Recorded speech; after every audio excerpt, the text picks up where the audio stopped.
Oke, teman-teman, akan saya share ya materi share screen.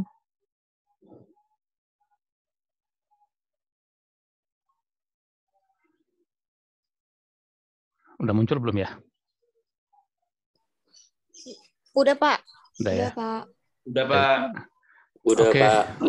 siap. Teman-teman, semangat ya. Kita bicara tentang dasarnya dulu, tentang jurnalisme penyiaran. Apa itu jurnalisme penyiaran? Oke, sebelum masuk ke pembahasan, barangkali saya minta ini dulu deh, teman-teman. Kira-kira ketika teman-teman mendengar istilah jurnalisme atau jurnalistik, apa yang terbayang oleh teman-teman? Apa sih pengertiannya kira-kira secara ini aja, secara sederhana aja, atau secara yang kalian tahu? Ada yang bisa kasih pendapat nggak? Silakan. Apa itu jurnalistik atau jurnalisme?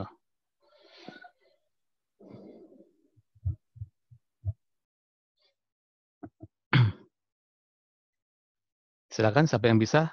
Apa kira-kira? Kalau jurnalisme itu kira-kira apa sih gitu yang terlintas di benak kalian ketika mendengar kata jurnalisme atau Kan bukan jurnalistik? sih, Pak. Apa? Sebuah catatan atau kejadian sehari-hari bukan, Pak? Oke, sebuah catatan sehari-hari. Yang lain tadi apa? Membuat berita. Membuat berita, kata Alfian, membuat berita. Silakan yang lain ada lagi? Membuat berita. Melaporkan peristiwa, Pak. Oke, Larissa menyebut melaporkan peristiwa, ya. Ada yang lain barangkali? Melaporkan peristiwa. Penulisan tentang keberitaan, Pak, mungkin. Oke, menuliskan tentang keberitaan. Oke. Maaf, Pak, penulisan, Pak.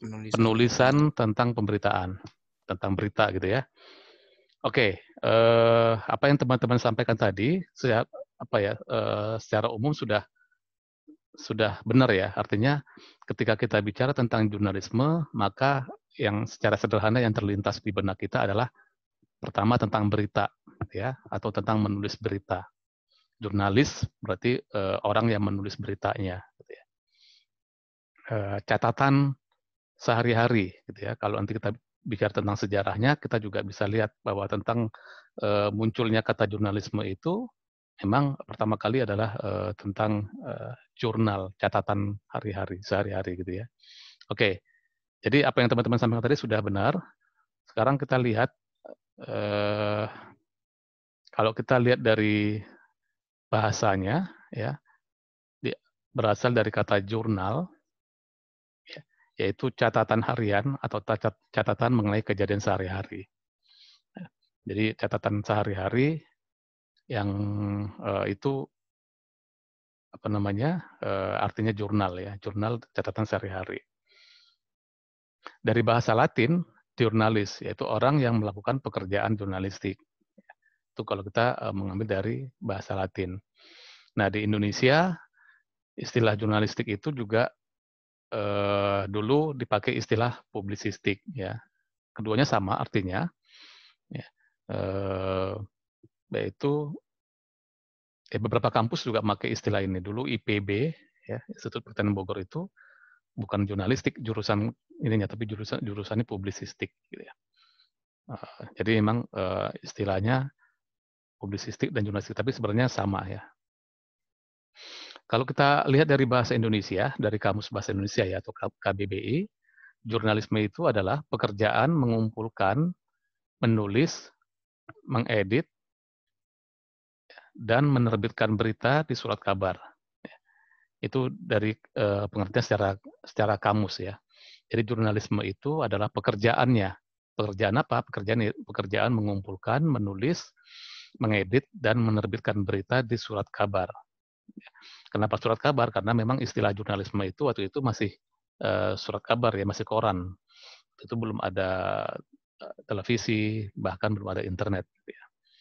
Nah, sementara jurnalistik adalah menyangkut kewartawanan atau persurat kabaran. Jadi jurnalisme adalah pekerjaannya, jurnalistik adalah menyangkut kewartawanan atau persurat kabarannya atau medianya. Jadi jurnalisme, jurnal, dan isme.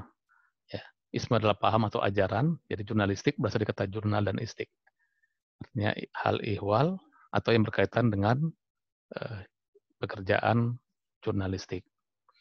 Jadi pada awalnya jurnalistik merujuk pada kegiatan pemberitaan atau publikasi di media cetak. Itu istilah pertama kali kata jurnalistik itu memang sangat lekat dengan dunia kewartawanan yang itu dipakai untuk media cetak. Gitu ya. Oke, sekarang kita lihat bagaimana sih sejarah pertama kali muncul gitu ya istilah atau sejarah jurnalisme. Mungkin teman-teman sudah ada yang tahu juga istilah akta diurna, ya. Jadi istilah inilah yang akta diurna inilah yang dianggap sebagai surat kabar pertama di dunia, ya. Dari kalau kita melihat sejarah jurnalistik. Ya. Akta diurna ini terbit tahun 59 sebelum Masehi di kota Roma pada zaman Julius Caesar. Ya, jadi waktu itu di era Julius Caesar itu di sebuah tempat di pusat kotanya, ya ada semacam tempat khusus. Kalau kita sekarang mungkin kebayang kayak mading ya. Jadi ada sebuah tempat yang itu berisi papan pengumuman, ya, yang berisi papan pengumuman yang isinya tentang penjelasan tentang apa saja aktivitas istana kerajaan pada saat itu. Ya, jadi semacam apa namanya tulisan-tulisan yang ditempel, yang ditaruh di sembarang benda gitu ya, karena kertas belum ada waktu itu, dan itu yang ditaruh di pusat kota di Roma waktu itu. Nah, itu disebut sebagai akta diurna. Akta diurna inilah yang dianggap sebagai pertama kali ya apa pelopor istilah jurnalisme, karena dia sudah memberikan informasi. Jadi ada informasi yang diberikan kepada masyarakat luas. Jadi masyarakat itu bisa datang ke tempat itu untuk mengetahui ada apa sih hari itu yang terjadi di sekitar kerajaan waktu itu ya di pada masa kekuasaan Julius Caesar itu. Nah, kemudian setelah itu lompat ke tahun 1450. Nah, istilah jurnalisme itu semakin populer ketika mesin cetak ditemukan ya oleh Gutenberg. Jadi pada abad ke-15 atau tahun 1450 ditemukan mesin cetak. Nah, penemuan mesin cetak inilah yang dianggap sebagai revolusi cara orang berkomunikasi dari lisan ke tulisan. Yang tadinya lebih banyak orang berkomunikasi itu dengan bicara, dengan lisan, ya.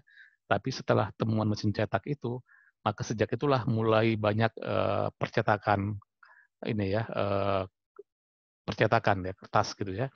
Dan pertama kali yang dicetak itu adalah kitab suci. Waktu itu di sana di Eropa gitu ya, orang-orang masih beranggapan masih percaya terhadap apa namanya tokoh-tokoh agama gitu ya. Nah, masyarakat tidak punya akses untuk mengetahui kebenaran karena kebenaran itu hanyalah milik apa tokoh-tokoh agama Kristen waktu itu gitu ya.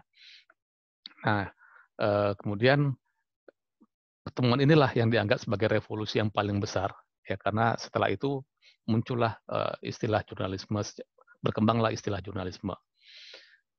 Nah, kemudian koran yang pertama kali diterbitkan itu adalah di Jerman oleh Johann Carolus ya. Disebutnya Relation aller Vornamen ya, bahasa Jerman ya. Susah bacanya. Nah, koran ini yang dianggap sebagai koran pertama diterbitkan di dunia. Kalau tadi Akta Diurna adalah pelopor istilah jurnalismenya, tapi koran pertama kali itu yang muncul adalah ini dia. Oke, kemudian kita teruskan. Nah, perkembangan selanjutnya adalah koran media semakin berkembang ya di Eropa sudah semakin banyak, di Asia juga di Cina ya sudah muncul juga dan juga ke Amerika ya, dan Amerika lah yang pada akhirnya menjadi kiblat jurnalisme di dunia ya. Nah, kita lihat ini ringkasannya 1830 itu dianggap sebagai prototipe dari revolusi pers. Kenapa? Karena pada saat itu model bisnisnya sudah jelas. Kalau sebelum-sebelumnya kan orang bikin koran mungkin hanya untuk kesenangan, untuk bisa memberikan informasi, tapi tidak ada motivasi untuk mencari keuntungan. Tapi pada saat 1830 ini, orang-orang sudah berpikir bahwa kita bikin koran, ini adalah bisnis gitu ya, bisa jadi uang ya. Dengan cara apa? Dengan cara kita bisa dapat iklan, terus korannya kita jual ke masyarakat gitu ya. Nah, pada tahun inilah dianggap mulai eksis gitu ya, model bisnis media cetak ya. Kemudian awal abad ke-20 masih di Amerika muncul istilah yellow journalism ya. Apa maksudnya yellow journalism? Yellow journalism ini adalah sebuah koran yang mengombinasikan harga yang murah, tapi isi koran itu lebih banyak gambar, cerpen-cerpen, cerbung gitu ya, komik gitu ya. Nah, istilah yellow journalism itu diambil dari komik yang muncul di koran itu, namanya The Yellow Kid. Ya. Nah, dalam praktiknya, yellow journalism ini berisi berita-berita yang lebih menunjukkan dramatisasi, sensasional, judul yang bombastis gitu ya. Jadi koran-koran itu hanya lebih lebih berisi berita-berita yang tujuannya untuk menarik pembaca. Dan isinya tuh sesuatu yang yang sensasional lah, yang dramatisasi gitu ya.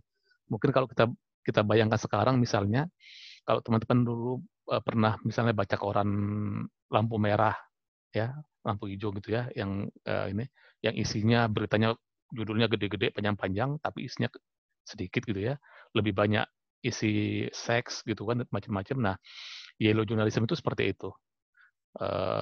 Sekarang kalau kita bicara media online, banyak orang yang mengatakan tribunnews.com itu mempraktekkan yellow journalism.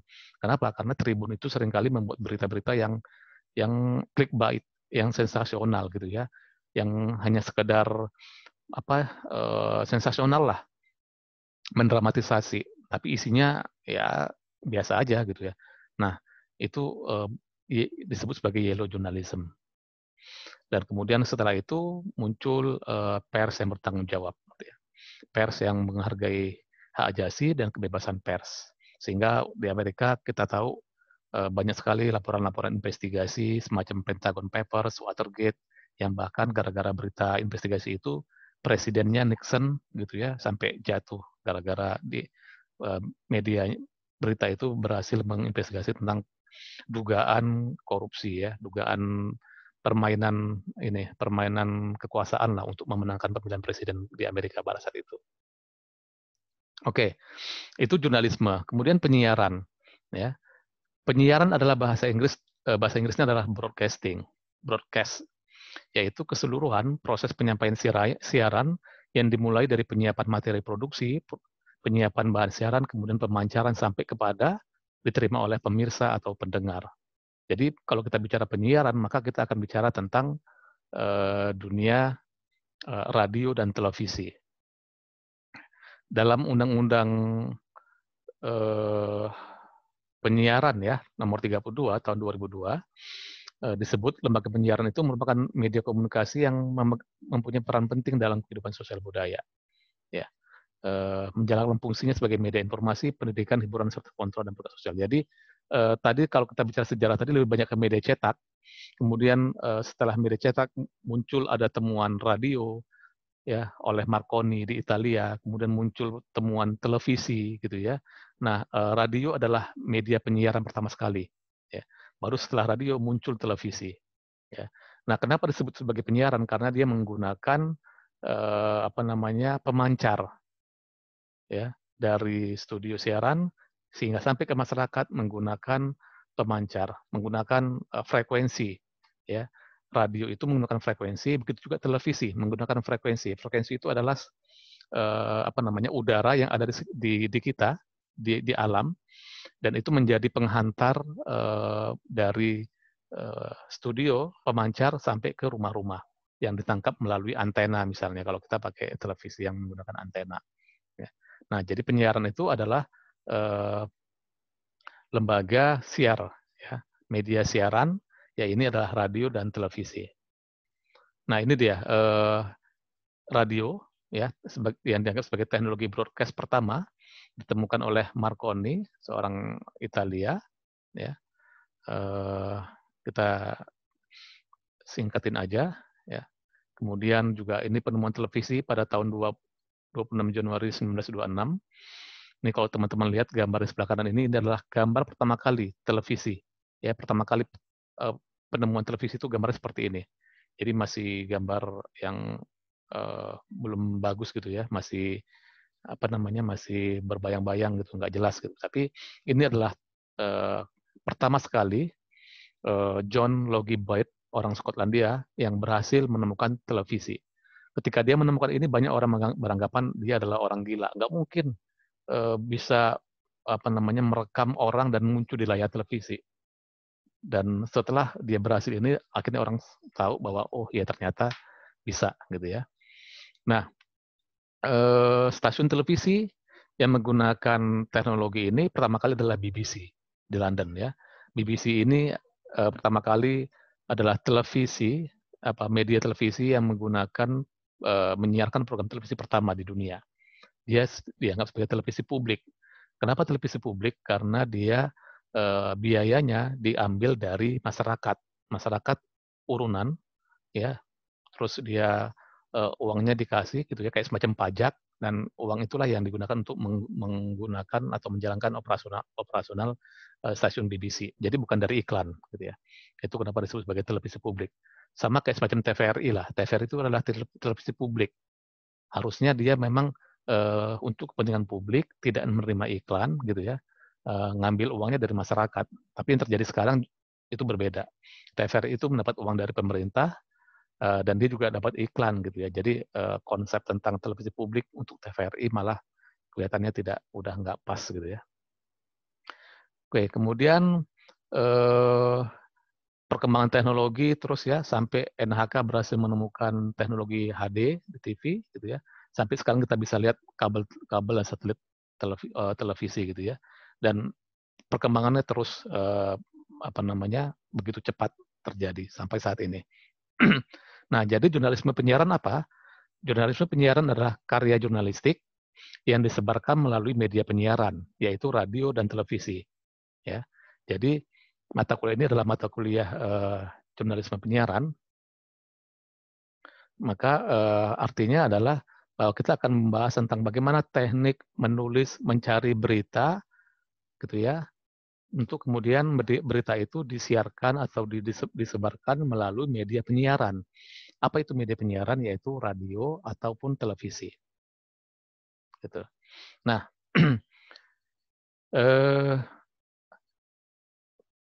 kenapa mesti ada perlakuan berbeda antara siaran televisi dibandingkan dengan media lainnya?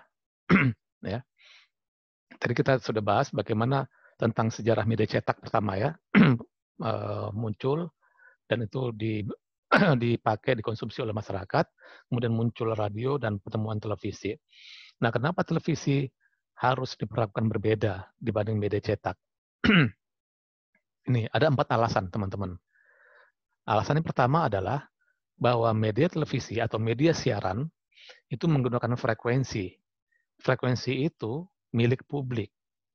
Sementara media cetak, dia nggak pakai frekuensi.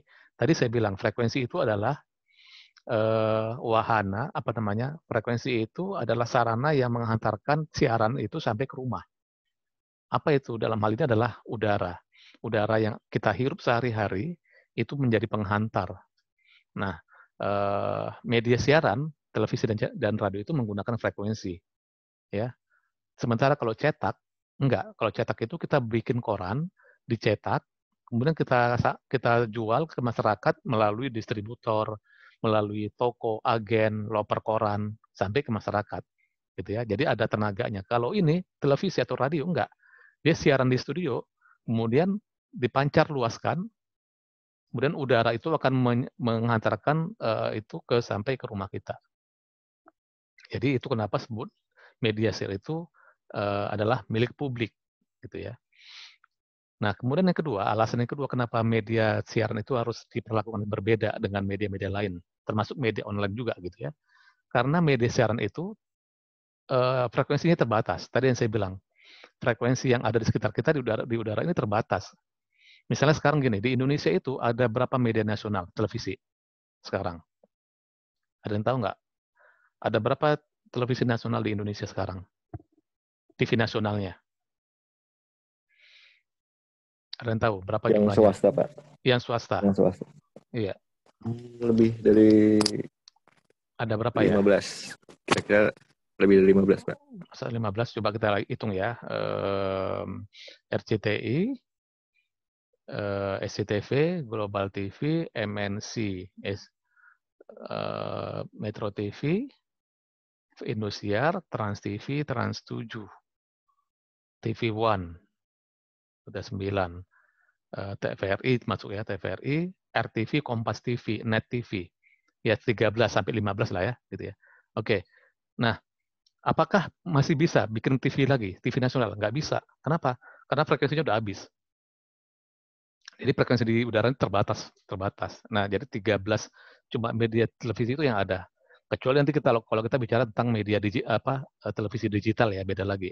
Ini kita masih bicara tentang televisi yang menggunakan frekuensi yang dengan format analog gitu ya. Nah, karena terbatas, maka televisi itu harusnya atau radio juga itu tidak boleh dimanfaatkan untuk kepentingan segelintir orang. Tidak boleh dimanfaatkan untuk kepentingan pemilik media. Harusnya televisi itu digunakan untuk kepentingan siapa? Kepentingan publik. Kenapa? Karena dia menggunakan wahana yang ada di udara. Di udara itu milik siapa? Milik masyarakat, milik kita semua. Karena dia diciptakan siapa? Diciptakan oleh Tuhan. Kan Tuhan itu menciptakan udara bukan untuk Surya Paloh. Ini kamu bikin untuk Metro TV, nggak mungkin. Atau untuk Khairul Tanjung bikin, nggak mungkin. Bukan. Itu milik masyarakat.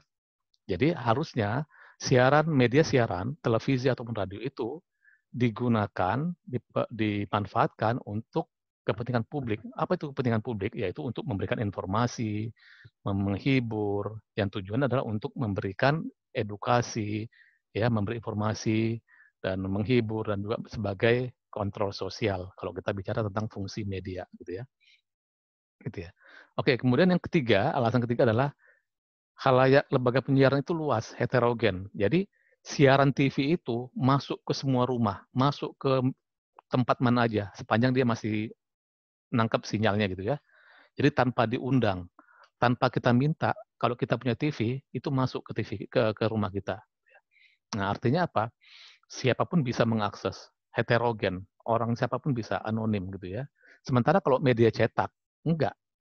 Kalau media cetak Anda beli dulu, kamu beli dulu. Ya kan? Atau online, kamu harus ngeklik dulu kan. Ini apa namanya?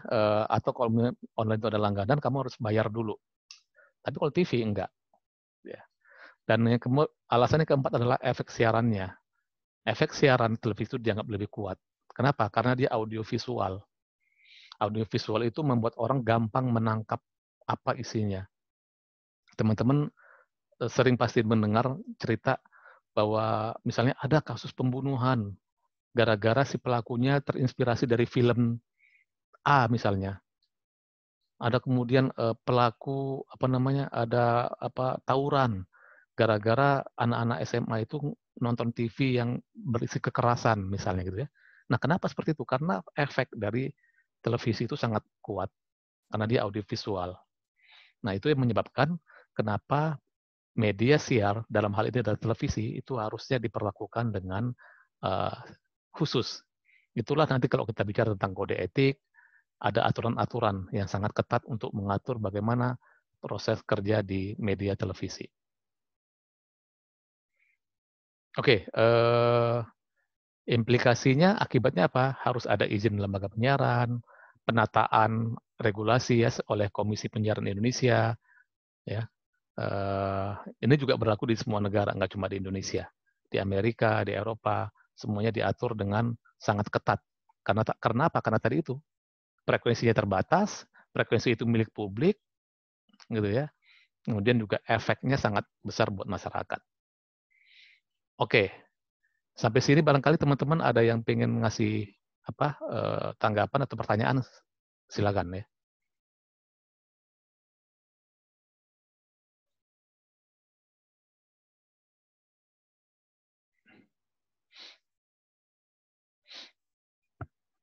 Ada?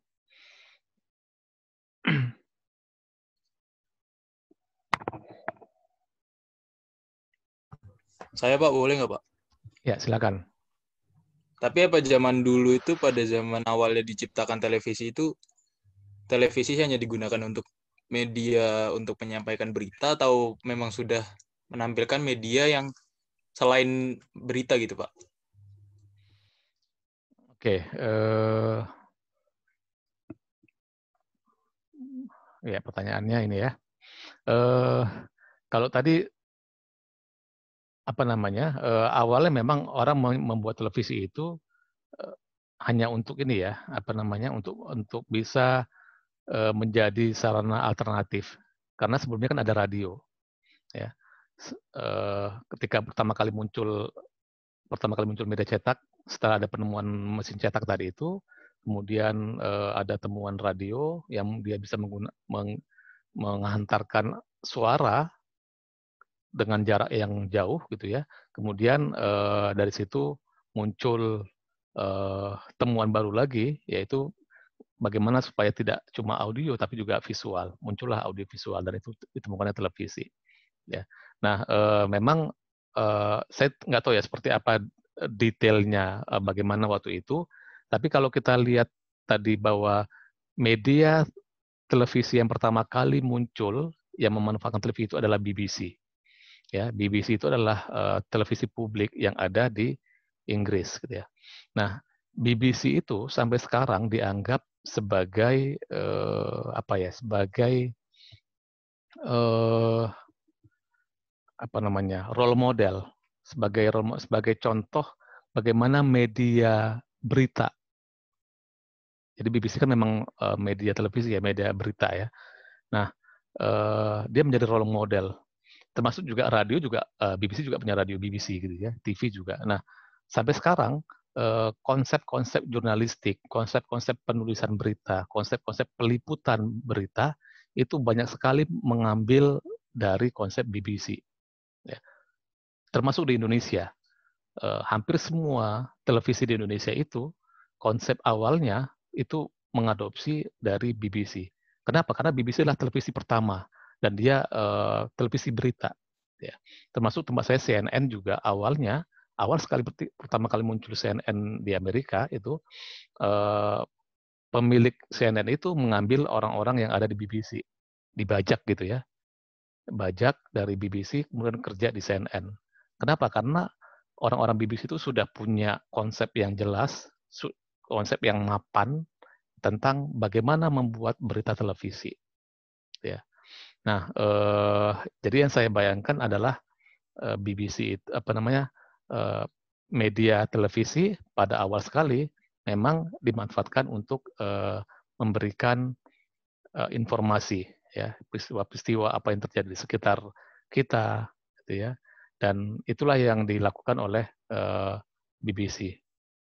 Dan pertama kali siaran itu juga tidak dari iklan gitu ya. Tadi saya bilang mereka mengambil uangnya dari penonton. Jadi kalau kita mau nonton televisi, kita harus iuran dulu ya. Konsep ini juga pernah dilakukan oleh TVRI dulu. TVRI itu dulu pertama sekali itu uangnya, biayanya itu iuran dari masyarakat. Ya, mungkin teman-teman waktu itu belum lahir ya. Saya lupa, saya sempat masih merasakan waktu itu masih kecil. Jadi setiap bulan itu ada orang yang datang untuk ngambil minta iuran televisi, khusus bagi orang-orang yang punya TV, gitu ya. Jadi emang bayar dulu, baru nanti TV itu akan menyediakan konten-konten berita. Jadi itu ya Agustian yang mungkin saya bisa sampaikan.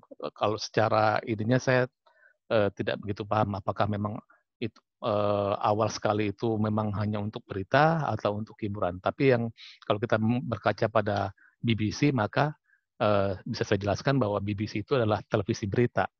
Maka televisi itu memang waktu itu digunakan atau dimanfaatkan untuk memberikan informasi kepada masyarakat. Gitu, Agustian. Iya, Bapak. Gitu. Terima kasih ya, Pak. Oke. Ada yang lain barangkali?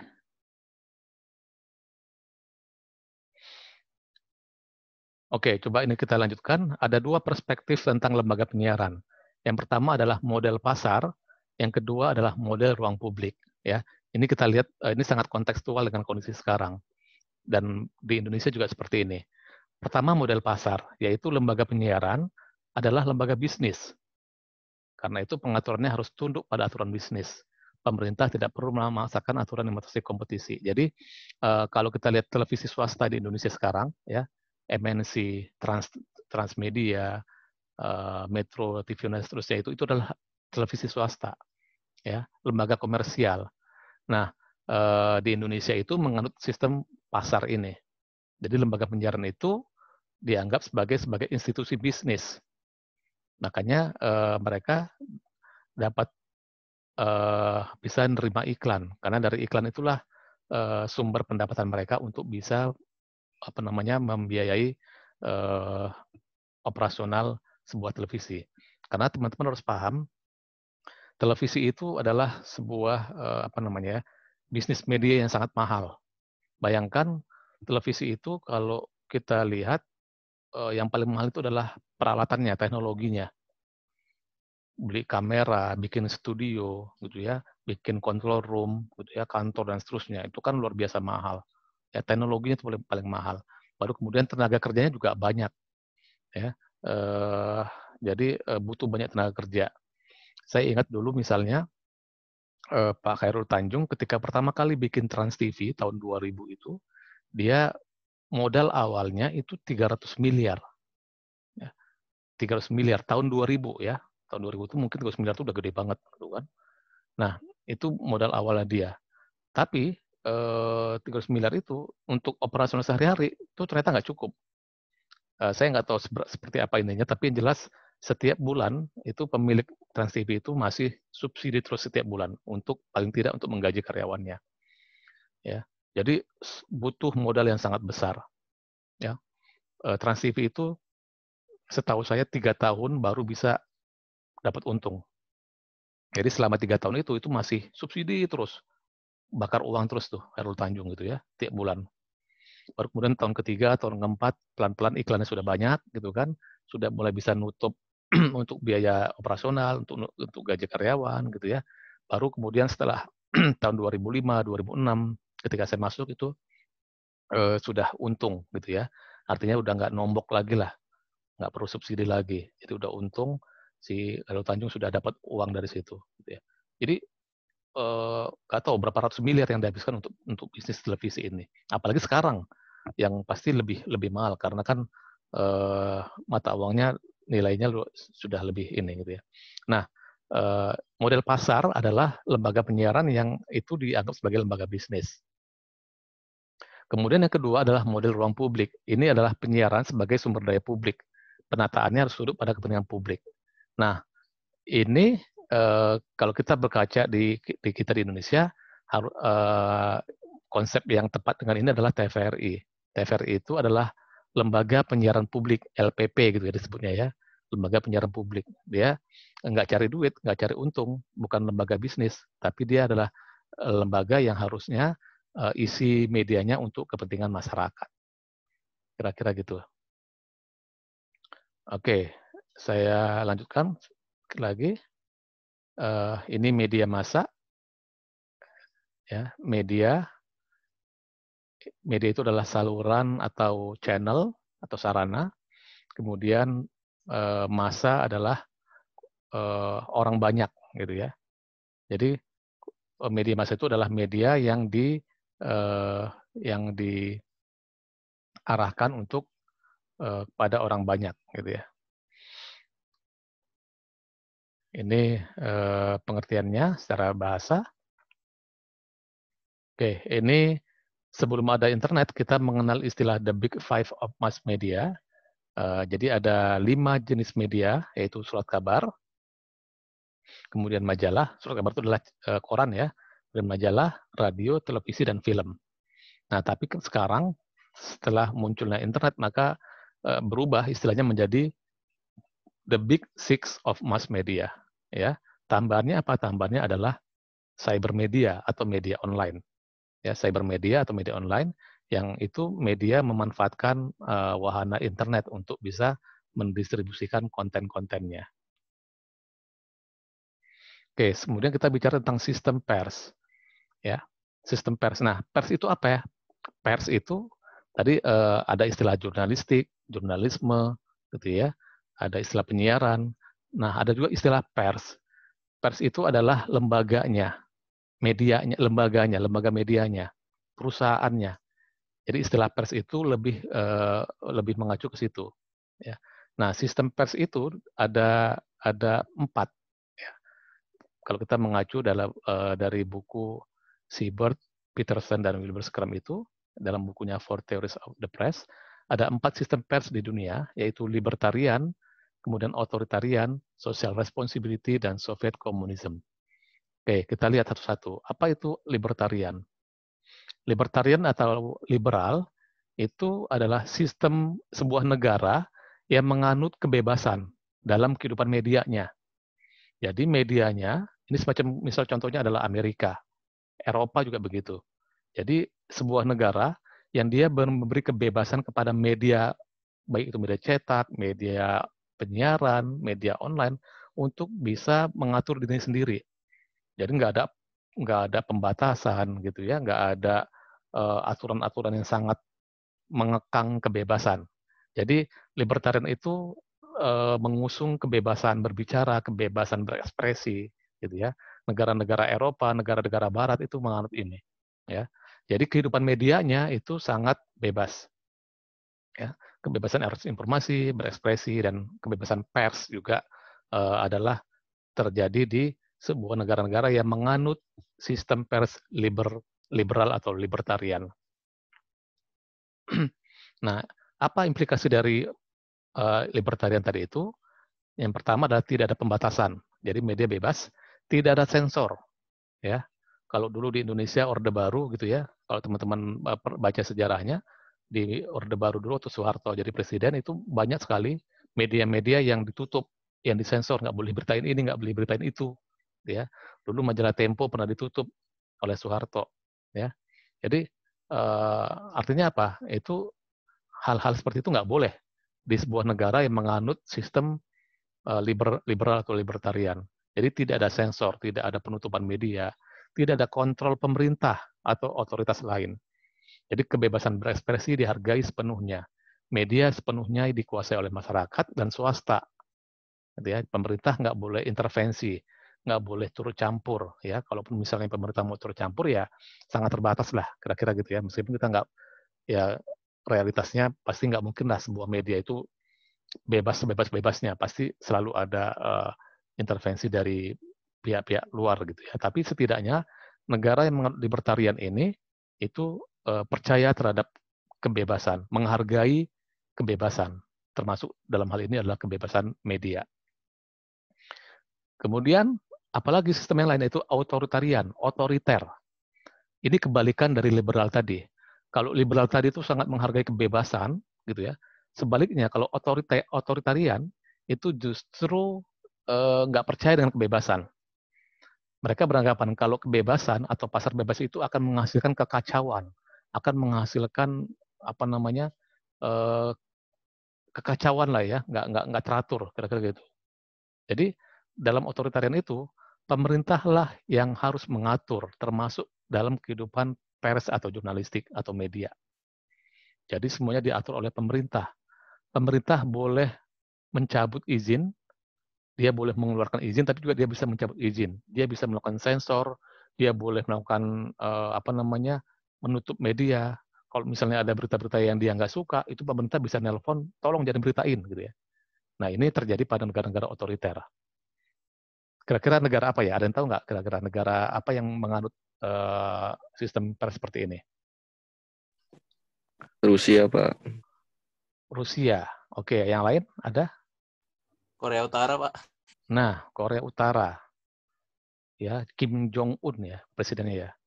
Di Korea Utara itu nggak ada media yang berani mengkritik pemerintah. Ya, media itu harus ngikutin kata penguasanya. Nggak boleh boro-boro mengkritik. Sedikit aja ini, wah itu wartawannya bisa hilang gitu ya.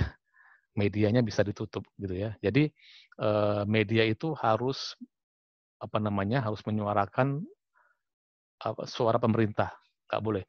Nah di Indonesia ini pernah terjadi juga ya, yang mengarah sini. Ketika di Orde Baru dulu, kalau teman-teman lagi-lagi kan teman-teman belum lahir ya ketika itu Orde Baru ya, saya yakin ya.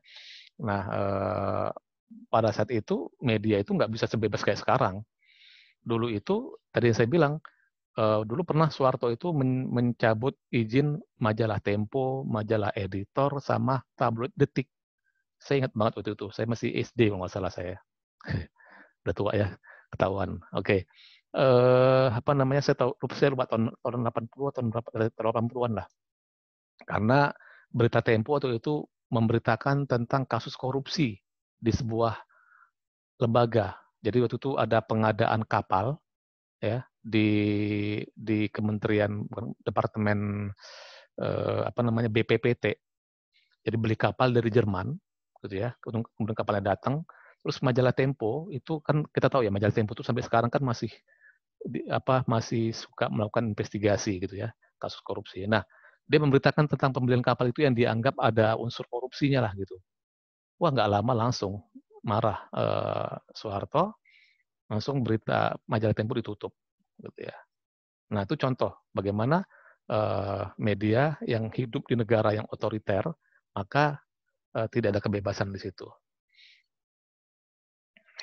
Kemudian pemerintah dapat memiliki media, swasta juga boleh, tapi swasta boleh punya media, tapi dia haruslah menyuarakan perpanjangan tangan penguasa, nggak boleh mengkritik, nggak boleh ini gitu ya. Jadi ya harus sejalan lah dengan pemerintahnya. Oke, itu otoritarian. Nah, yang ketiga adalah social responsibility atau social libertarian. Nah, negara yang menganut sistem ini, maka dia percaya pada kebebasan berekspresi, dia percaya kepada kebebasan pers, gitu ya. Tapi di samping kebebasan, negara ini juga mengatur kehidupan media agar kebebasan itu tidak kebablasan, ya. Kebebasan itu harus diatur, jangan sampai merugikan orang banyak. Kalau tadi libertarian, kebebasan itu sebebas-bebasnya. Nah, di social responsibility tetap ada kebebasan, tapi kebebasan itu dibatasi. Dibatasi oleh apa? Oleh tanggung jawab. Tanggung jawab terhadap siapa? Terhadap masyarakat, terhadap publik. Nah, dalam hal itulah maka pemerintah biasanya mengeluarkan aturan-aturan. Ya, bisa dalam bentuk undang-undang, dalam peraturan pemerintah dan seterusnya. Nah, inilah yang kita lihat di Indonesia sekarang. Indonesia itu menganut sistem social responsibility, ya. Jadi enggak yang bebas-bebas amat, tapi ada kebebasan. Nah, tapi kebebasan itu diatur, ya, ada aturan-aturannya. Itulah makanya ada Undang-Undang Pers nomor 40 tahun 98 ya. Atau juga kalau dalam konteks media penyiaran, maka ada Undang-Undang Penyiaran nomor 32 tahun 2002 ya. Yang di situ di dalam Undang-Undang Penyiaran itu salah satunya adalah mengharuskan munculnya lembaga yang akan mengawasi konten-konten di media televisi ataupun radio, yaitu KPI, Komisi Penyiaran Indonesia. Nah, inilah contoh bagaimana sebuah negara yang menganut sistem social responsibility. Jadi menghargai kebebasan, tapi di balik itu tetap harus ada tanggung jawab. Ya, ada self regulation ya oleh komunitas media ya. Mengizinkan campur tangan intervensi pemerintah tapi secara terbatas gitu ya. Pers wajib melayani demokrasi, pers tunduk pada masyarakat ya. Nah, ini yang dianut Indonesia meskipun pada kenyataannya kita bisa lihat seperti apa ya, apakah memang bisa seperti ini atau kita cenderung malah lebih banyak ke arah libertarian atau mungkin kita lebih mengarah pada otoritarian atau seperti apa. Nah, mungkin itu jadi diskusi yang panjang lah untuk bisa menggambarkan kalau kita melihat konteks kehidupan media sekarang gitu ya, saat ini. Oke, kemudian tadi udah. Nah, ini yang terakhir. Yang keempat yaitu Soviet Communist Press atau pers komunis Soviet. Nah, ini hampir mirip dengan yang tadi yang otoritarian. Ya, hampir mirip. Nah, bedanya apa? Jadi ini apa namanya mazhab ini atau sistem ini memang muncul dari revolusi yang muncul di Rusia, ya, berakar dari teori pers otoritarian. Jadi berkembang karena munculnya negara Uni Soviet yang pahamnya komunis, ya. Nah, pers dalam sistem ini merupakan alat pemerintah atau partai dan menjadi bagian dari integral negara.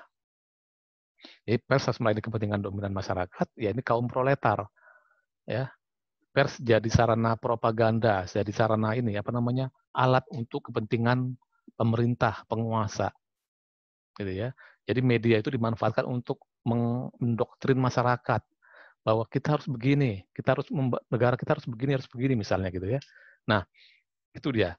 Bedanya apa dengan otoriter?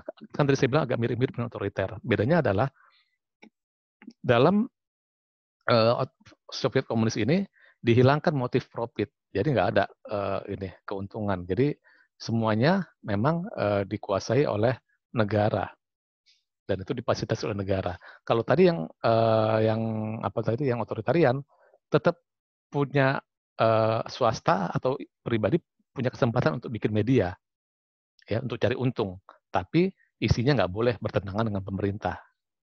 Ya itu kalau otoritarian. Tapi kalau Soviet komunis ini kepemilikan individu nggak boleh karena semuanya harus dimiliki oleh negara, ya termasuk media. Jadi media itu di perpanjangan tangan negara.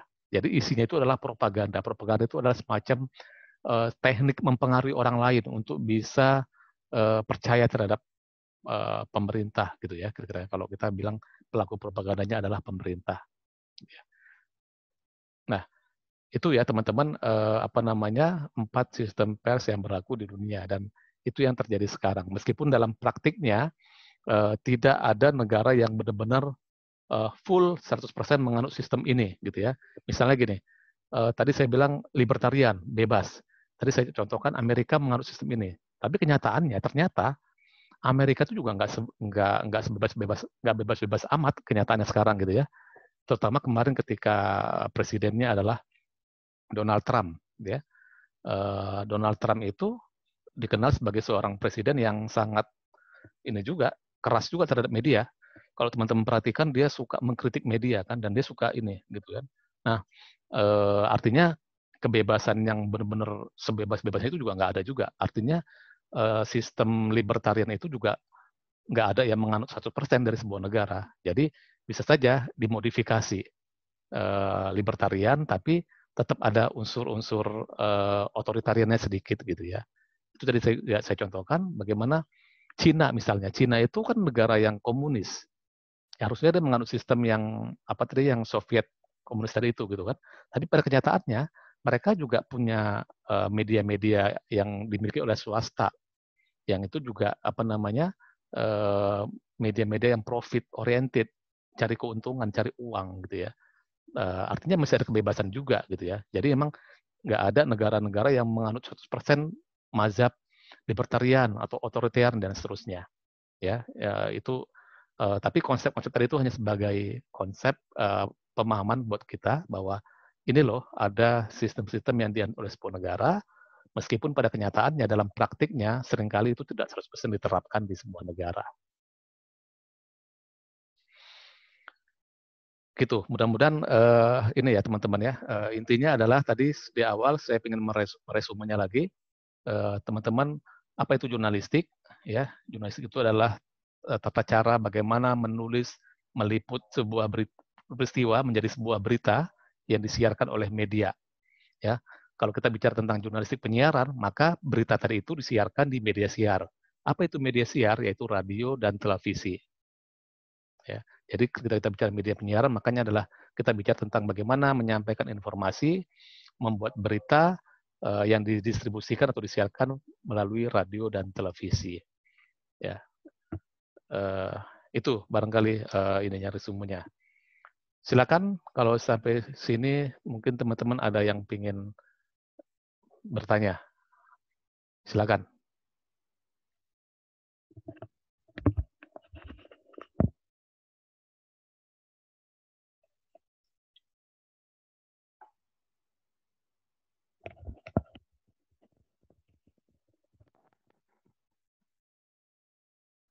Saya Pak pengen bertanya, Ya, penemu silakan. podcast pertama tadi siapa ya Pak? Kenapa? Penemu podcast pertama kali. Oh, podcast nggak ada ya di situ ya disebut ya. Nggak ada ya? Tidak menyinggung masalah Cuma podcast itu tadi yang podcast itu adalah kalau kita bicara podcast itu kan ini ya, perkembangan dari media yang menggunakan audio, ya. Kan audio itu kan awalnya adalah radio, ya. Kemudian ketika muncul internet, teknologi internet, ya, media digital, gitu ya, maka digitalisasi itu kan membuat orang semakin mudah, ya. Kalau dalam konteks media gitu ya, yang tadinya proses produksi sebuah berita itu sangat sulit gitu ya, sangat panjang karena dilakukan secara manual. Tapi ketika ada digitalisasi, itu semuanya lebih mudah.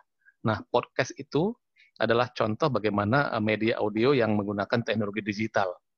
Ya, jadi hanya dengan kita merekam suara kita, kemudian kita pakai aplikasi di smartphone kita, misalnya kita pakai aplikasi Anchor, Spotify. misalnya Spotify gitu kan, kita rekam dan jadi itu sebuah konten audio. Nah, jadi itu yang disebut sebagai Spotify. Sebelum ada Spotify, itu media yang menggunakan audio itu adalah radio, yang orang harus ngomong. Kalau dulu pada zaman awalnya orang ngomong direkam dengan menggunakan kaset, gitu ya, kaset. Kemudian kaset itu diputar lagi, di play, barulah bisa kedengaran, gitu ya. Nah, kemudian ketika muncul internet, teknologi digital, maka semua itu sudah lebih simple, lebih ini gitu ya. Jadi nggak perlu kaset lagi, nggak perlu harus ini lagi. Jadi tinggal hanya pencet play dari aplikasi, kita rekam, langsung kita, bahkan sudah di aplikasi Anchor misalnya, itu sudah tersedia banyak sekali fitur-fitur gitu kan, yang itu bisa menjadi background, bisa menjadi ini, dan ketika kita tinggal klik aja, itu sudah jadi gitu ya. Jadi nggak perlu harus kita edit sendiri, manual, menggabungkan antara suara dengan background misalnya gitu kan. Nah, nggak seperti itu. Nah, siapa yang menemukan podcast? Yang saya pahami podcast itu kan ini ya, pertama kali kan digunakan oleh iPhone ya. Podcast itu kepanjangan dari, ada yang tahu nggak kepanjangan podcast itu apa? Nggak tahu, Pak. iPod dan broadcast. Ya. iPod dan broadcast. Disingkat menjadi podcast. Nah, itu rekaman suara yang di-broadcast-kan. Broadcast itu kan siaran ya, penyiaran. Iya, Jadi Pak. disiarkan ke masyarakat, ke publik. Jadi kata dasarnya podcast adalah iPod dan broadcast. Jadi itu pertama kali dipakai oleh iPhone, yang dia bisa memanfaatkan audio itu untuk dijadikan sumber informasi. Nah, kemudian istilah itu berkembang sampai sekarang kan, sehingga udah nggak perlu iPhone lagi. Sekarang semua ini bisa tersedia untuk bisa bikin podcast. Dan sekarang berkembang lagi kan, podcast itu malah dijadiin konten YouTube gitu ya. Jadi orang nge-podcast tapi direkam kemudian disiarkan di YouTube. Itu sebenarnya agak-agak, bagi saya sih ya, saya pribadi agak-agak kurang pas sih, karena podcast itu ya audio. Jadi kalau kita ngomong, kita rekam, itulah podcast. Tapi ketika itu direkam pakai kamera, kemudian ditayangkan di YouTube, menurut saya itu bukan podcast lagi. Tapi podcast yang di YouTube-in mungkin ya. Tapi istilahnya saya nggak tahu. Itu ya itulah ya, perkembangan teknologi itu sangat sangat cepat gitu ya. Sangat ini. Mungkin teman-teman, saya yakin teman-teman yang lahir di era internet seperti sekarang, kalian mungkin sudah sangat akrab lah, sudah sangat lebih tahu barangkali dibanding saya tentang teknologi digital seperti itu gitu ya. Makasih ya, Pak. Oke, silakan yang lain barangkali ada.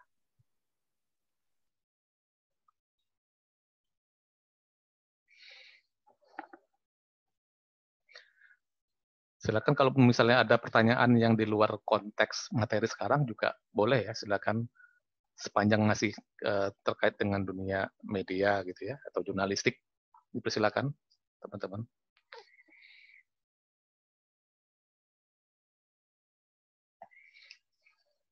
Kenapa berita yang trending itu, Pak, yang ramai itu berita tentang artis yang selingkuh gitu, Pak, sedangkan berita yang berat dan berbobot kayak mungkin perang atau serangan teroris gitu nggak trending, Pak. Kenapa ya, Pak?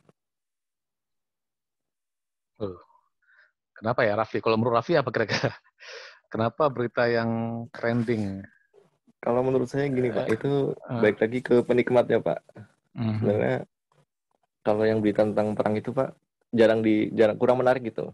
Kan Mhm. kalau tentang artis selingkuh kan orang gatel kayak pengen ngerosting gitu, Pak. Mhm. Jadi lebih cepat naik gitu, Pak. Contoh artis selingkuh apa? Misalnya, ada yang tahu nggak? Yang kemarin heboh itu apa? Si Hana Masa. Hana Masa. Apa tuh Rina? Coba Rina jelasin Hana Masa tuh. Saya nggak tahu malah. Bukan Pak, Nisa Sabian. Tapi saya juga Sabian, Pak. Sabian, Pak. Iya. Oh, Nisa Tapi Sabian. Gisel, Pak. Gisel. Nah, Tapi tuh. saya Pak. nggak ini Pak, Habis Raihan. Pak. merhatiin. Iya, iya. Nah, itu juga apa ya? Pertanyaan menarik ya pertanyaannya ya. Kenapa kok di kita itu kalau berita-berita yang kayak gitu tuh cepat dibaca orang gitu ya? Contoh yang gampang gini aja deh. Kalau teman-teman lihat di media online detik.com atau kompas.com, kan di sebelah kanan itu ada kan ya yang berita terpopuler gitu ya. Berita terpopuler kan itu sebelah kanan. Jadi berita yang paling banyak dibaca lah intinya gitu. Nah, kayak kasus-kasus tadi tuh yang Nisa Sabian, yang Gisel itu, yang pas kejadian pas hari-hari itu tuh nomor satu terus. Makanya kalau udah ada berita-berita seperti itu dan itu dibaca banyak orang, itu media itu biasanya akan terus bikin update-nya. Kenapa bikin update? Karena berita kayak itu dibaca, ditunggu orang, ya. Ya kan media online hidupnya dari situ, dari pembaca. Kalau nggak ada yang baca, nggak ada iklan. Jadi semakin banyak pembaca, semakin banyak orang yang ngeklik, maka sumber pemasukan iklan itu akan masuk. Karena kan orang masuk iklan itu pasti akan ngeliat dulu, ini medianya dibaca nggak? Banyak nggak yang baca? Kalau nggak banyak yang baca, ngapain saya pasang iklan? Nggak ada yang nonton, nggak ada yang baca. Tapi kalau medianya banyak yang baca, saya pasang iklan karena dibaca orang, dilihat orang gitu kan. Nah, makanya media itu selalu selalu ini berusaha keras gimana caranya agar beritanya itu menarik supaya orang baca. Nah, ternyata di Indonesia ini uniknya gitu ya. Uniknya itu di Indonesia ini justru berita-berita yang laku itu berita-berita yang tadi yang Rafli bilang, berita yang artis-artis, yang gosip-gosip, isinya isinya ya tadi itu selingkuh, prostitusi, ada unsur-unsur prostitusinya gitu ya. Nah, kayak gitu ternyata di Indonesia ini. Nah, itu media online. Televisi sama, teman-teman. Televisi itu kan hitungan pembacanya dari rating ya. Kalau media online itu kan dari viewers ya, viewers atau pembaca. Kalau televisi dan radio itu jumlah penontonnya itu disebut sebagai rating dan share gitu ya. Rating dan share itu adalah jumlah penonton yang menonton sebuah program televisi. Berapa ratingnya? Misalnya ratingnya adalah 10% misalnya gitu ya. Artinya apa? Artinya 10% penonton Indonesia pada saat itu nonton acara sinetron tukang bubur nih Aji misalnya gitu ya. Artinya kalau ratingnya 10% ya itu gitu ya. Nah, pengalaman saya selama di TV itu, terutama di Trans TV ya, karena CNN itu kan bukan televisi free to air. Free to air itu siaran yang disiarkan secara nasional yang orang bisa nonton. Kalau CNN itu kan TV berbayar. Anda harus bayar dulu, langganan dulu baru bisa nonton CNN. Nah, ketika saya di Trans TV itu, ya gitu dah ya. Anda tuh nggak bisa juga jadi idealis banget, bikin konten yang kualitasnya bagus gitu ya, beritanya bagus, dokumenter misalnya, tapi ternyata nggak ditonton, gitu ya. Nggak ada penontonnya sedikit. Tapi begitu ada informasi tentang Gisel ketahuan bertindak tidak senonoh, diberitain, wah penontonnya banyak, ratingnya tinggi. Coba gimana teman-teman bayangkan. Masa Bapak kita boleh lanjut, Pak? ya. Silakan Agustian, kenapa? Mau berpendapat Pak, mungkin opini saya kenapa hal itu bisa terjadi ya Pak? Boleh nggak? Silakan, kenapa? Soalnya yang seperti kita ketahui ya Pak, di televisi aja lebih dominan kayak acara-acara yang berbau ada aktrisnya, aktornya gitu Pak, kayak mungkin kayak sinetron. Dan dibandingkan acara-acara berita kayak yang di Metro TV atau Liputan gitu Pak, Liputan 6 yang di SCTV. Itu konten yang berisi berita itu mungkin minoritas Pak ketimbang konten yang berisi halnya yang berbau acting atau sinetron begitu Pak. Makanya mungkin orang-orang lebih atraktif, lebih tertarik untuk ngelihat hal itu Pak. Kalau misalkan ngelihat artisnya sendiri itu berbuat kesalahan atau gitu Pak. Mungkin Oke. itu menurut pendapat dari saya Pak. Oke, berarti kalau yang saya tangkap dari Agustian ini, dia lebih kepada menyalahkan medianya, karena media lebih banyak yang menyiarkan kayak gitu ketimbang yang informasi yang medianya lebih banyak memberikan informasi yang negatif ketimbang yang bagus-bagus gitu ya. Berarti medianya yang harus setuju nggak teman-teman dengan pendapat Bukan Pak, Agustian mohon ini? maaf. Oh, gimana? Maksud saya kan yang Bapak lihat misalkan di televisi atau di salah satu channel deh. Mungkin SCTV atau RCTI gitu. Nah, di salah satu channel itu kan pasti punya konten yang berisikan menyampaikan berita ya, Pak. Nah, tapi pasti di satu channel atau mungkin menurut saya semua channel di televisi, nggak semua deh, beberapa, cuma dominan. Itu isi konten dari channel tersebut itu mungkin mayoritasnya itu yang masalah artis atau enggak ini Pak, isi kontennya itu kayak sinetron gitu-gitu Pak yang sampai berepisode-episode dibandingkan dengan konten yang berisi tentang liputan atau berita yang dan lain-lain itu berita itu kalah gitu Pak.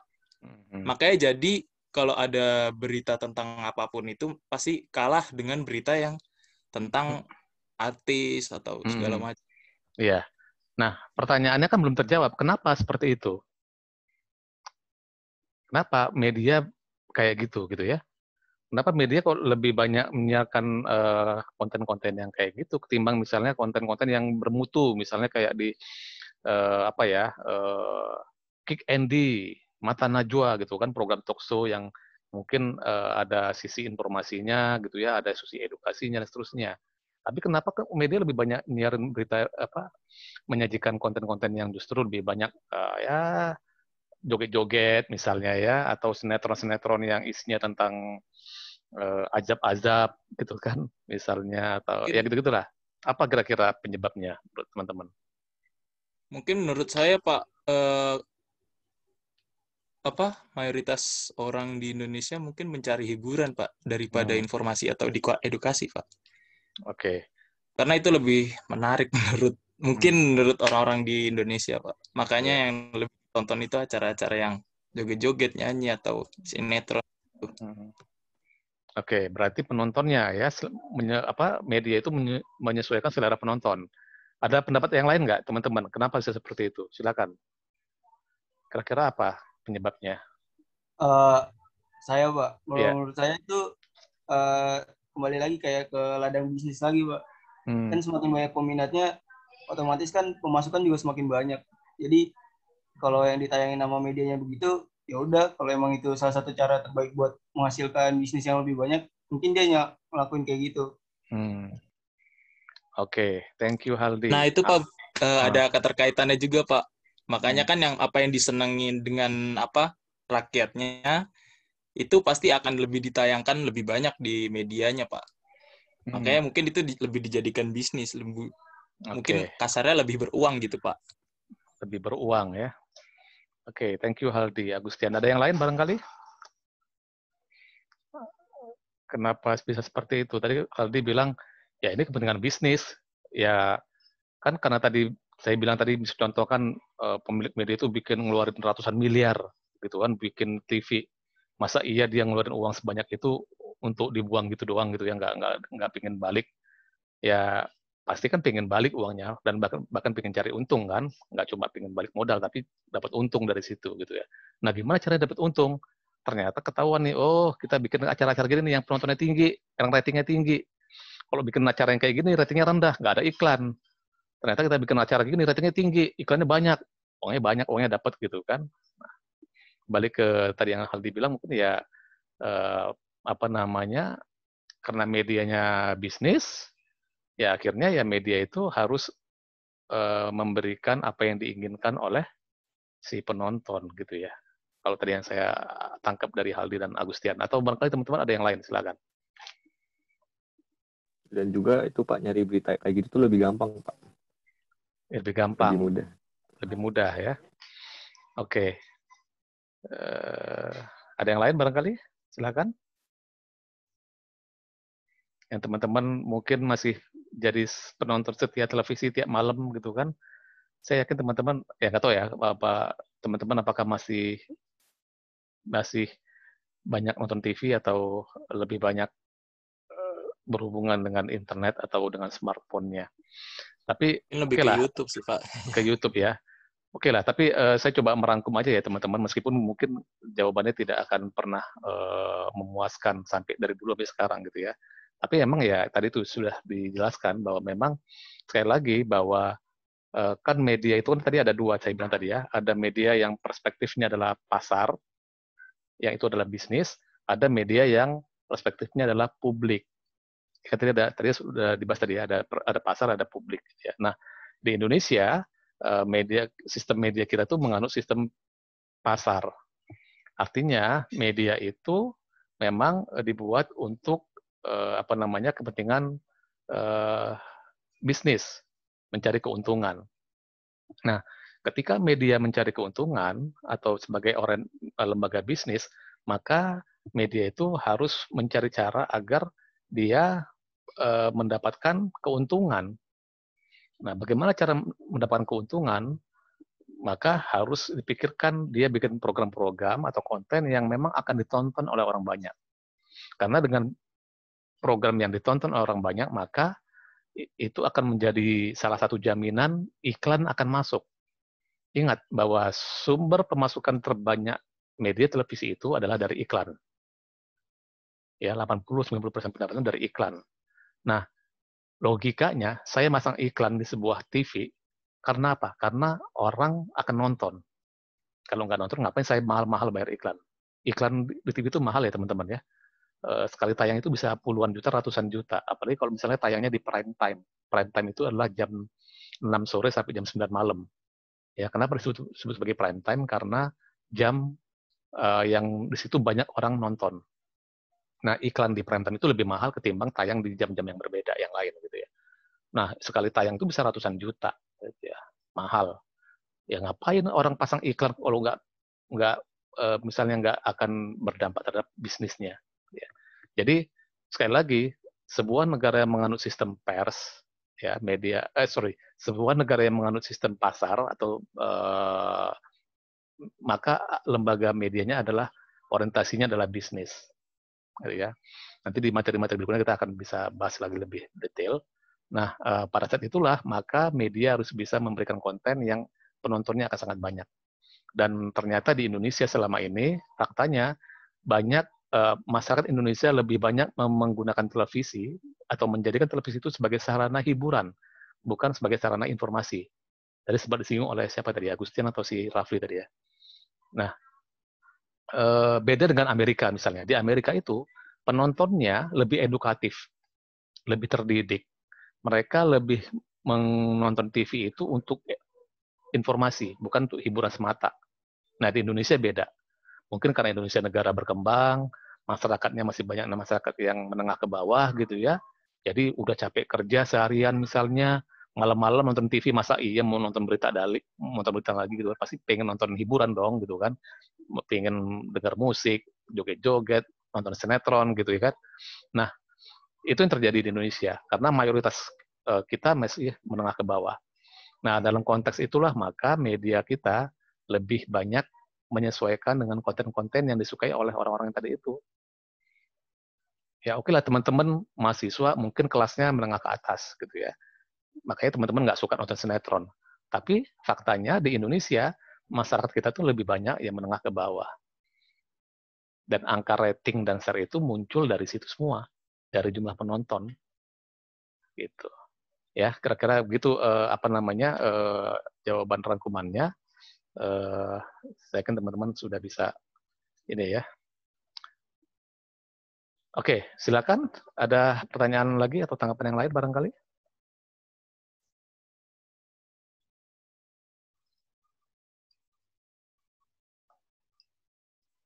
Nanti teman-teman kalau misalnya suatu saat sudah selesai kuliah, kerja di TV misalnya ya, amin. Teman-teman akan merasakan bagaimana ternyata kerja di TV itu tidak maksud saya gini, kalau kita di kuliah ini mungkin kita belajar tentang teori komunikasi, tentang jurnalistik yang ideal-ideal semua gitu ya, yang baik-baik semua kira-kira gitu. Nanti ketika teman-teman misalnya suatu saat sudah selesai, sudah kerja, berhadapan dengan realitas yang sebenarnya gitu ya. Nah, disitulah teman-teman baru sadar bahwa oh iya ternyata nggak bisa hanya dengan konsep-konsep yang indah tadi itu.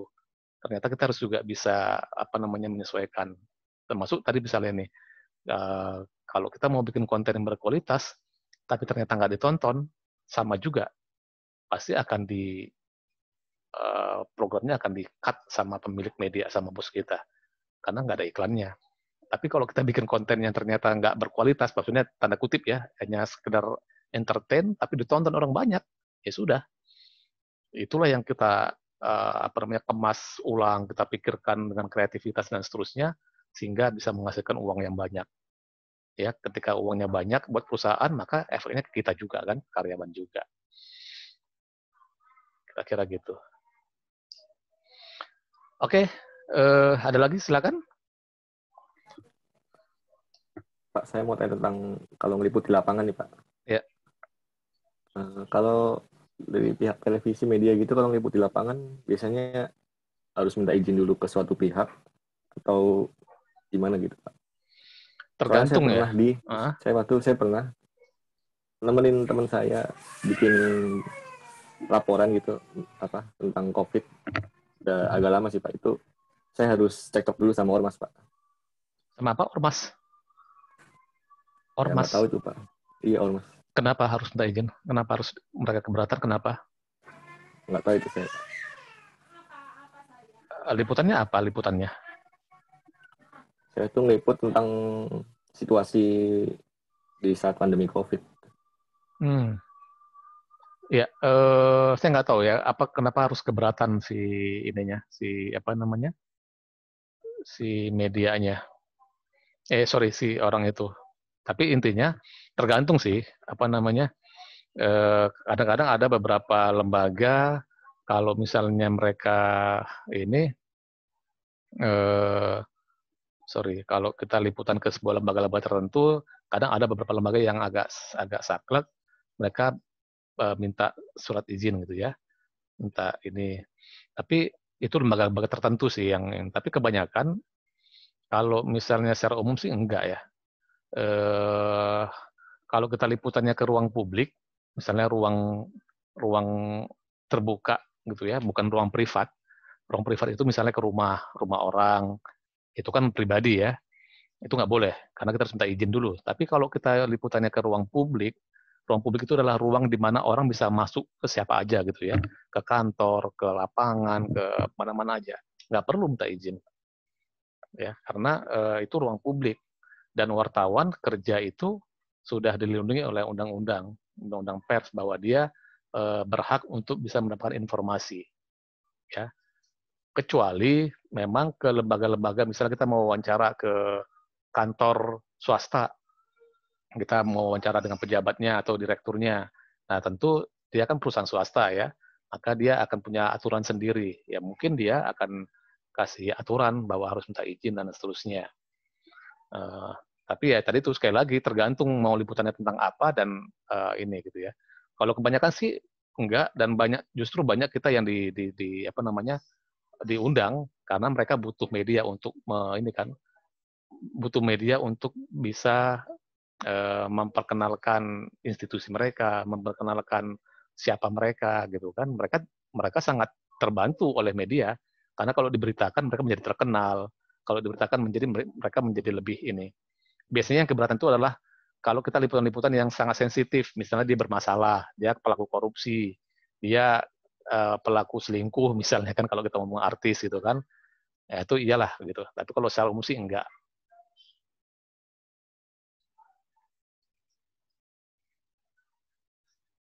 Itu ya Rafli ya. Baik, Pak. Dan sekali lagi coba saya ini kan, kalau ada ormas tertentu yang menghalangi kerja wartawan, maka ormas itu atau orang itu bisa dipidana. Ya, jadi ada aturan dalam undang-undang pers, jika ada orang atau institusi yang menghalang-halangi kerja jurnalis, maka dia bisa dianggap sebagai orang yang menghalangi akses informasi publik. Itu ada aturannya, saya lupa di pasal berapa dan di aturan seperti apa. Tapi orang-orang seperti itu bisa diaduin. Bahkan misalnya nih, liputan demo, gitu, demo, terus ada ricuh, terus ada wartawan kena pukul sama polisinya. Itu sempat berapa kali terjadi kan ketika kemarin demo-demo yang Omnibus Law itu, kan ada wartawan yang jadi korban kekerasan oleh polisi, tentara, orang yang demo juga gitu kan. Nah, wartawan itu bisa mengadukan orang pelaku itu, dan itu bisa diusut secara hukum. Jadi mereka dianggap menghalangi kerja wartawan. Jadi sekali lagi wartawan itu punya privilege yang lumayan ini gitu ya, dia dilindungi oleh undang-undang. Jadi kalau dia dihalang-halangi, maka si orang itu bisa bermasalah. Gitu.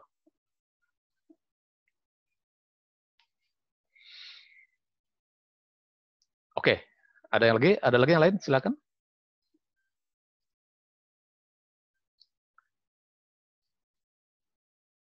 Oke. Mana kok yang nanya banyak kan kaum prianya ya. Ibu-ibunya masih ini. Silakan. Siapa aja nih? Ada yang tidur kali, Pak? Tidur. Oke, kalau nggak ada lagi ya berarti udah ya. Minggu depan kita ini ya, pertemuannya secara apa? Google Classroom ya, pakai Google Classroom ya. Nanti saya akan bikin ininya. Nah, apa lagi ya? Absensi tadi ada yang belum diabsen nggak? Siapa? Saya, Pak. Saya, Pak. Oke, sebentar. Siapa? Hafiz Raihan Nova. Yuan Rizky, Pak.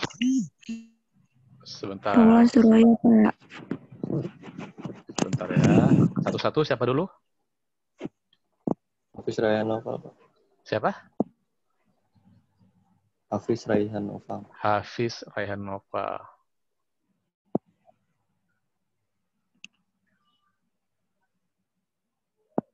Oke, siapa lagi? Yuan Rizky, Pak. Iwan Rizky. Iwan, mana dia nih? Oke, Iwan Rizky Arifianto ya. Siapa lagi tadi ada? Paula. Paula. Mana dia Paula? Kok nggak ada nama Paula? Kayaknya udah nggak ada kelas ini lagi deh namamu. Paula nggak ada, namanya udah terhapus kayaknya.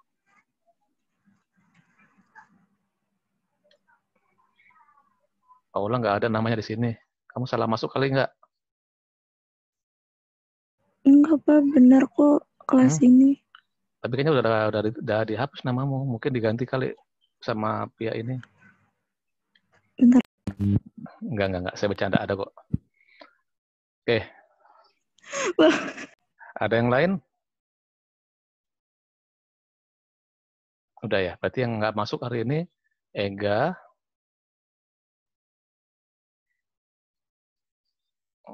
sama Ilham Satyo, Arifin Bustomi, Libra Aptal. Ada 4 ya. Ini 31. Ini berapa sih mahasiswanya? 35. 31 berarti, oh iya benar, 4 orang. Iya benar. Oke, teman-teman silakan. Masih adakah sebelum kita tutup?